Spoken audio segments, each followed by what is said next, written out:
Hello dear friends, online coaching centre में आपका हार्दिक स्वागत है। मैं मनोज आज केमिस्ट्री का फर्स्ट चैप्टर पदार्थ प्रकृति एवं वर्गीकरण का डिस्कस करूंगा। आपको पता होगा पिछली वीडियो में मैंने केमिस्ट्री का परिचय कराया था, तो आज मैं पहला चैप्टर पदार्थ एवं वर्गीकरण का अध्ययन कराऊंगा।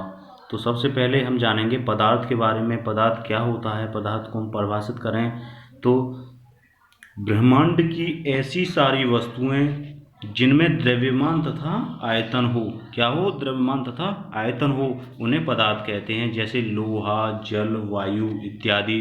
इसको मैं सिंपल भाषा में परिभाषित करना चाहूँ तो ब्रह्मांड की ऐसी सारी वस्तुएं जिन्हें हम देख सकते हैं, छू सकते हैं, यहाँ तक कि अनुभव कर सकते हैं, दैट इज मैटर। अब हम पदार्थ की प्रकृति एवं गुण के बारे में जानेंगे। किसी पदार्थ को जिन लक्षणों के कारण पहचाना जाता है उन्हें उसके पदार्थ का गुण कहते हैं। आप यह भी ध्यान रखें, दुनिया के किन्हीं भी दो पदार्थों के सभी गुण समान नहीं हो सकते, यानी दो पदार्थों के सभी गुण समान नहीं हो सकते। पदार्थ का गुण दो बातों पर निर्भर करता है। नंबर 1 पदार्थ के अवयवी कणों की प्रकृति पर, और नंबर 2 पदार्थ के अवयवी कणों के व्यवस्थित होने के ढंग पर।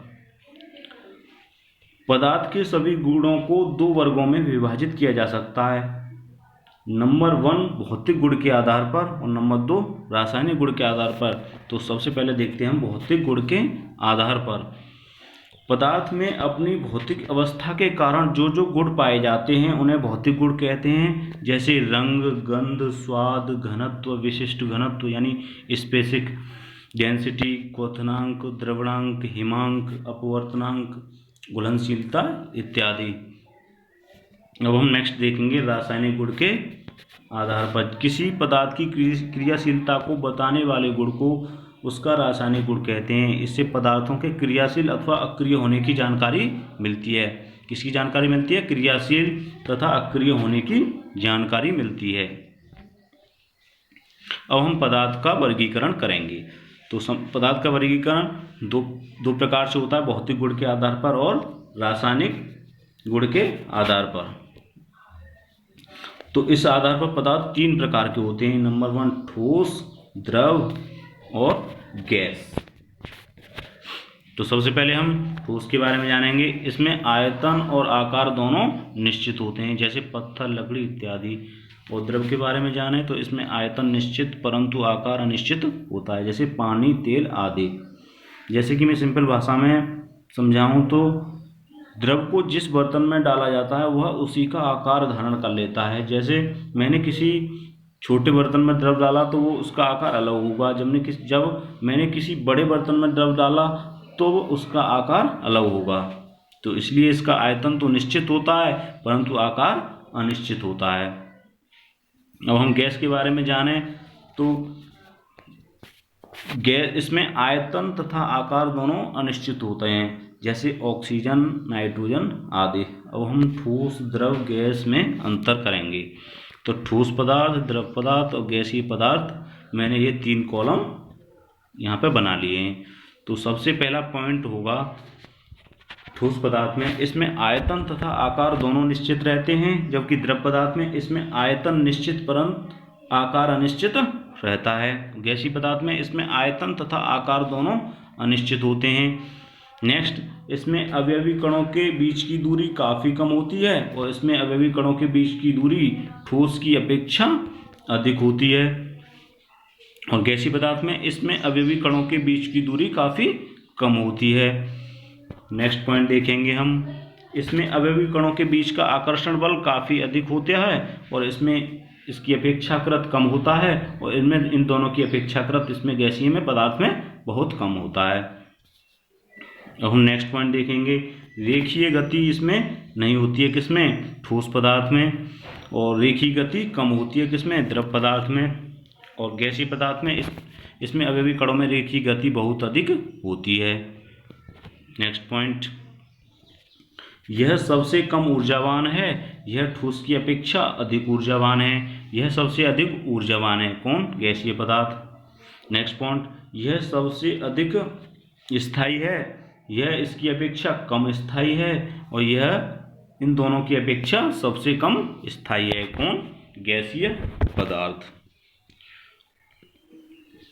अब हम रासायनिक गुण के आधार पर देखेंगे। On the basis of chemical properties, इस आधार पर पदार्थ तीन प्रकार के होते हैं, तत्व, यौगिक और मिश्रण। सबसे पहले हम तत्व के बारे में डिस्कस करेंगे। तो तत्व ऐसे शुद्ध पदार्थ जिसे दो या दो से अधिक भिन्न पदार्थों में विभक्त नहीं किया जा सकता तत्व कहलाता है। जैसे ऑक्सीजन, सोडियम, एल्यूमिनियम। अगर मैं ऑक्सीजन का परमाणु क्रमांक बताऊं तो इसका 6 होता है, सोडियम का 11 होता है और एल्यूमिनियम का 13 होता है। अब तक 118 तत्वों की खोज हो चुकी है। सबसे पहला जो एलिमेंट था वो फास्फोरस सर्च किया गया था। तो आप यह भी ध्यान रखें, तत्व एक ही प्रकार के परमाणुओं के बने होते हैं। यह बहुत ही मोस्ट इंपॉर्टेंट पॉइंट है जो काफ़ी बार एग्जाम में पूछा गया है। लेवोजियर जो कि फादर ऑफ केमिस्ट्री थे, उनके अनुसार इसे दो भागों में विभक्त किया जा गया है।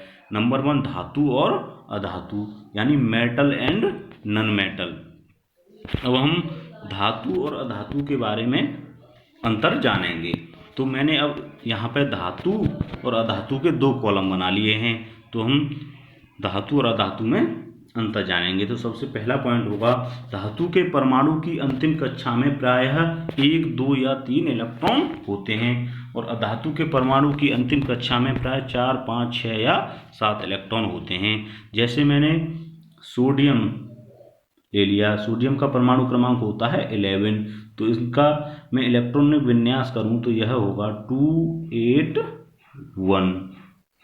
तो परमाणु के अंतिम कक्षा में कितना? 1 इलेक्ट्रॉन है। तो यह क्या हो गया? सोडियम एक धातु है, क्योंकि धातु के परमाणु की अंतिम कक्षा में प्राय 1, 2 या 3 इलेक्ट्रॉन होते हैं। तो इसकी परमाणु की अंतिम कक्षा में 1 इलेक्ट्रॉन है, तो यह क्या हो गया? सोडियम एक धातु है। अब हम नेक्स्ट पॉइंट देखेंगे। ये प्रत्यास्थ, तन्य तथा आघात वर्धनीय होते हैं। ये प्राय कठोर तथा भंगुर होते हैं, यानी ब्रिटल होते हैं। नेक्स्ट पॉइंट, ये विद्युत के सुचालक होते हैं। इसमें एक अपवाद भी है, सीसा जो कि पीवी यानी लेड, यह कुचालक होता है। और इसमें देखें धातु में ये विद्युत के कुचालक होते हैं। इसमें भी एक अपवाद है, ग्रेफाइट, जो कि विद्युत का और हीट का सबसे अच्छा सुचालक होता है।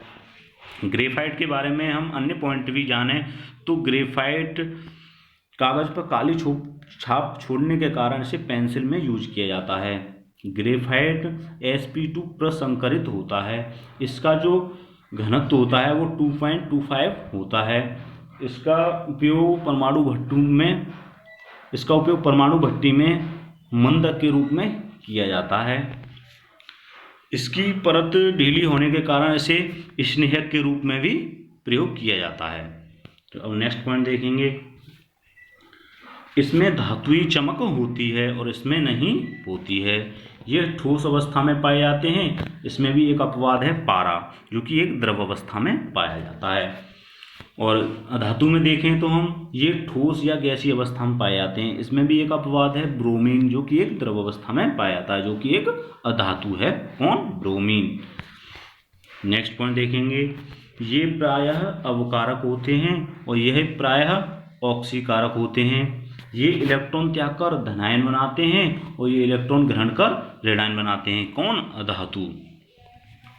यानी धातु, इनके ऑक्साइड प्रायः क्षारीय होते हैं और इनके ऑक्साइड प्रायः अम्लीय होते हैं। यह बहुत ही मोस्ट इंपॉर्टेंट पॉइंट है एग्जाम के दृष्टिकोण से।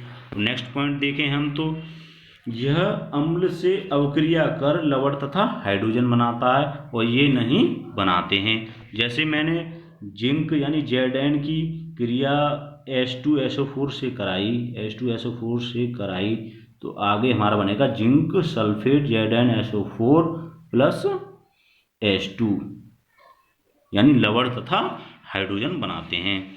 तो डियर फ्रेंड्स, आपको हमारी वीडियो अच्छी लगी हो तो लाइक, शेयर एंड सब्सक्राइब करें। अगर हमारी वीडियोज़ में आपको किसी प्रकार की दिक्कत लगे तो प्लीज़ कमेंट सेक्शन में कमेंट डालें, जिससे कि आने वाली वीडियोज़ में हम इसका सॉल्यूशन कर सकें। तो फ्रेंड्स, आप हमारी वीडियोज़ को 2 से 3 बार देखिए और प्रॉपर तरीके से इनके नोट्स बनाइए। और मुझे आशा है कि इन वीडियोज़ में से आपको 19% क्वेश्चन एग्जाम में देखने को मिलेंगे। तो आप इन वीडियोज़ को प्रॉपर तरीके से देखिए, समझिए और लगातार इनके साथ काम करते रहिए, आपको ज़रूर ही सफलता प्राप्त होगी। Thanks to all.